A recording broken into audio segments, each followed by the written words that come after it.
Hello everyone, welcome to our channel. Today we will learn Citizenship Act 1955 Part 3. Citizenship Act 1955 का Part 3 हम आज discuss करेंगे।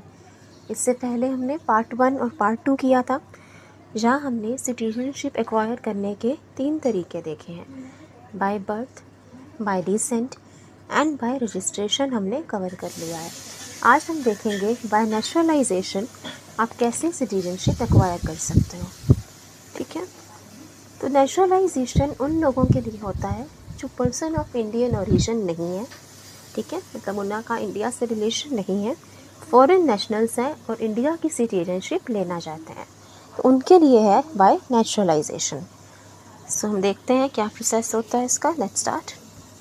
The central government may on an application grant a certificate of naturalization to a person not being an illegal migrant if he possesses the following qualifications। अब central government को अगर कोई apply करता है India की citizenship के लिए, ठीक है, तो वो उसको सिटीजनशिप देंगे इंडिया की अगर उसके पास, अभी हम क्वालिफ़िकेशंस की जो बात करेंगे वो क्वालिफ़िकेशंस हैं, प्लस वो इलीगल माइग्रेंट नहीं होना चाहिए।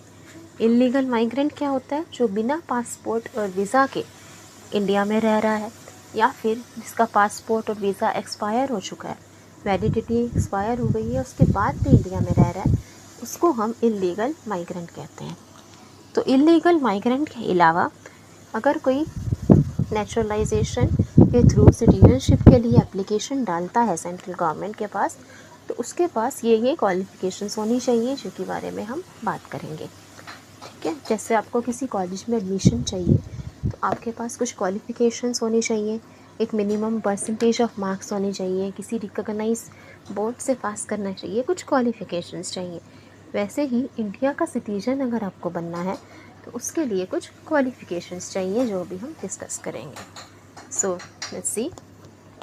First, he is not a citizen of any country where Indians are prevented from becoming citizens by naturalization।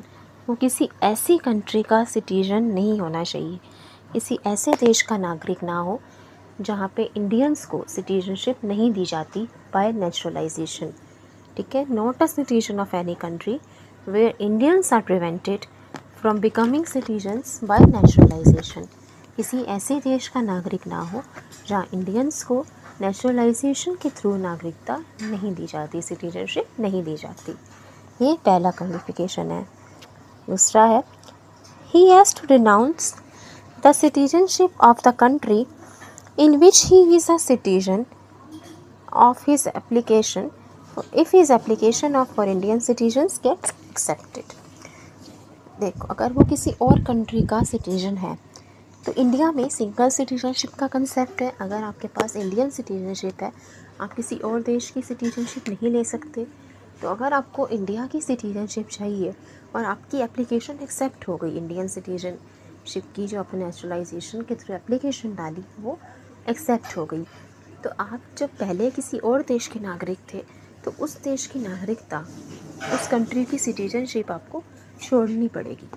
He has to renounce the citizenship of the country in which he is a citizen. अगर वो already किसी country का citizen है तो उस country की citizenship उसको छोड़नी पड़ेगी। If his application for Indian citizenship gets accepted, अगर उसकी इंडियन सिटीजनशिप, भारतीय नागरिकता की जो एप्लीकेशन है वो एक्सेप्ट हो गई है। ठीक है,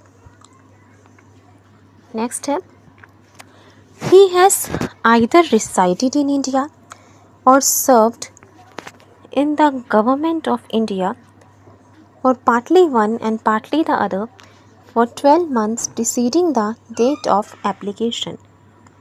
मतलब जब उसने एप्लीकेशन डाली नेचुरलाइजेशन के थ्रू सिटीजनशिप की, जब उसने एप्लीकेशन डाली तो एप्लीकेशन डालने के 12 महीने पहले, मतलब 1 साल पहले, वो या तो इंडिया में रहा हो, he has rather resided in India, या फिर उसने इंडियन गवर्नमेंट में सर्विस दी हो, serve in the government of India, Indian government service में काम किया हो, इंडियन गवर्नमेंट में सर्विस दी हो।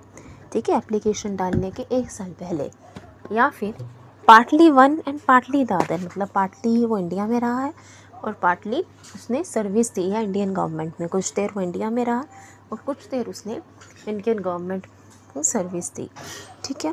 For 12 months immediately preceding the date of application, application डालने के तुरंत 12 महीने पहले या तो वो इंडिया में रहा हो या इंडियन गवर्नमेंट में सर्विस दी हो, उसमें काम किया हो, या फिर आधा भी हो सकता है, पार्टली वो इंडिया में रहा या पार्टली उसने इंडियन गवर्नमेंट में सर्विस दी, ठीक है।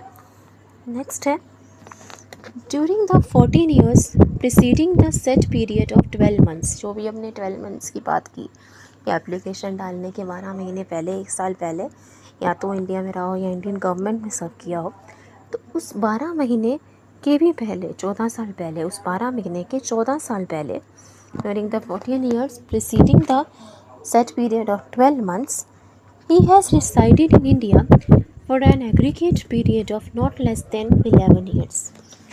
तो जब उसने एप्लीकेशन डाली तो उससे देखा जाएगा कि उससे इमीडिएटली 12 महीने पहले का रिकॉर्ड देखेंगे कि वो इंडिया में रहा है या इसने इंडियन गवर्नमेंट में सर्व किया है, ठीक है। अब उस 12 महीने के उस 1 साल के 14 साल पहले, उस 1 साल के 14 साल पहले में से कम 11 साल इंडिया में रहे। He has resided in India for aggregate period of not less than 11 years, ठीक है। मतलब 1 ईयर तो देखा जाएगा एप्लीकेशन डालने के पहले कि वो 1 ईयर पहले इंडिया में रहा है या नहीं, या इंडियन गवर्नमेंट में सर्व किया है या नहीं। अब उस 1 साल के 14 साल पहले का रिकॉर्ड भी देखेंगे, जो 14 साल में से कम 11 साल उसने या तो इंडियन गवर्नमेंट में सर्व इंडिया में रहा हो। During the 14 years preceding the set period of 12 months, he has resided in India for an aggregate period of not less than 11 years, ठीक है। उस 12 महीने के 14 साल पहले में से कम 11 साल वो इंडिया में रहा हो। Next, he is of good character. Good character मतलब उसका कुछ क्रिमिनल रिकॉर्ड नहीं होना चाहिए, करेक्टर अच्छा होना चाहिए। नेक्स्ट है he must have adequate knowledge of a language specified in the 8th schedule of the constitution. जब हमने शेड्यूल्स पढ़े थे तब हमने देखा था इस शेड्यूल के बारे में। तो 8th शेड्यूल में जो लैंग्वेजेस मेंशन है उसमें से कम एक लैंग्वेज, एक भाषा उसे आनी चाहिए। he must have adequate knowledge of a language specified in the 8th schedule of the constitution. जो 8th शेड्यूल में लैंग्वेजेस मेंशन है उनमें से एक उसको आनी चाहिए अगर वो नेचुरलाइजेशन के थ्रू इंडियन सिटीजनशिप ले रहा है। नेक्स्ट है in the event of certificate of naturalisation being granted to the person he and intends to reside in India, ठीक है। अगर उसको नेचुरलाइजेशन का सर्टिफिकेट मिल गया, ठीक है, उसको सिटीजनशिप मिल गई थ्रू नेचुरलाइजेशन, तो उसका ये इंटेंशन होना चाहिए कि वो इंडिया में ही रहे। He intends to reside in India in the event of certificate of naturalisation being granted to the person he intends to reside in India, ये उसका ये इंटेंशन हो कि वो इंडिया में ही रहे। तो ये कंडीशंस हैं अगर नेचुरलाइजेशन के थ्रू सिटीजनशिप चाहिए। अब एक और पॉइंट जो बहुत इम्पॉर्टेंट है, the government of India may waive all or any of the above conditions for naturalization if any person has rendered distinguished services to the science, philosophy, art, literature, world peace or human right. अगर भारत सरकार चाहे, Indian government चाहे, तो जो अभी हमने conditions देखी naturalisation की, उनमें से कोई भी कंडीशन या सारी कंडीशंस हटा कर खारिज करके भी उस पर्सन को सिटीजन बना सकती है अगर उसने एक डिस्टिंग्विश सर्विस दी है, मतलब बहुत अच्छी सर्विस परफॉर्म किया है, एक कंट्रीब्यूशन दिया है to science, philosophy, art, literature, world peace और ह्यूमन राइट, या तो विज्ञान के क्षेत्र में, फिलॉसफी, आर्ट, कला के क्षेत्र में, साहित्य के क्षेत्र में या ह्यूमन राइट के क्षेत्र में अगर उसने कुछ अच्छा कंट्रीब्यूशन किया है, एक डिस्टिंग्विश सर्विस दी है, तो उनके लिए ये क्वालिफ़िकेशंस ज़रूरी नहीं है उनके लिए क्वालिफ़िकेशंस हटा के वेव करके भी उनको इंडियन सिटीजनशिप दी जा सकती है बाय नेचुरलाइजेशन। ठीक है, अब जैसे एक फेमस फुटबॉलर हैं क्रिस्टियानो रोनाल्डो, तो अगर उन्हें इंडियन सिटीजनशिप चाहिए तो उन्हें वो सब कंडीशंस मानने की ज़रूरत नहीं है, तो उनको इंडियन गवर्नमेंट उनके लिए कंडीशंस वेव कर सकती है। ठीक है, तो अगर किसी ने बहुत अच्छा कंट्रीब्यूशन किया है तो आर्ट, साइंस, लिटरेचर, फिलोसफी, तो उसके लिए ये कंडीशंस वेव ऑफ कर सकती है Indian government. Every naturalised person must take an oath of allegiance to the Constitution of India। तो अगर किसी को इंडियन सिटीजनशिप मिलती है, भारत की नागरिकता मिलती है नेचुरलाइजेशन की, तो उसे कॉन्स्टिट्यूशन की शपथ लेनी होगी कि वो कॉन्स्टिट्यूशन के लिए लॉयल रहेगा। ठीक है, ऐसे एक शपथ लेनी होगी भारत की नागरिकता के लिए। सो आज हमने देखा बाय नेचुरलाइजेशन का प्रोसेस कि क्या कंडीशंस हैं अगर आपको नेचुरलाइजेशन के थ्रू इंडियन सिटीजनशिप चाहिए, इसके लिए क्या एक्सेप्शन है और ऑथ लेना होता है इंडियन कॉन्स्टिट्यूशन का। एक बार हम क्विकली रिवीजन कर लेते हैं।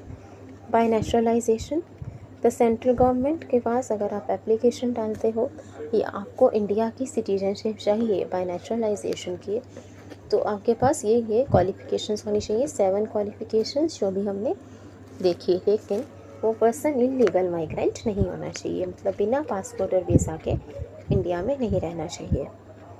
क्वालिफ़िकेशंस क्या है?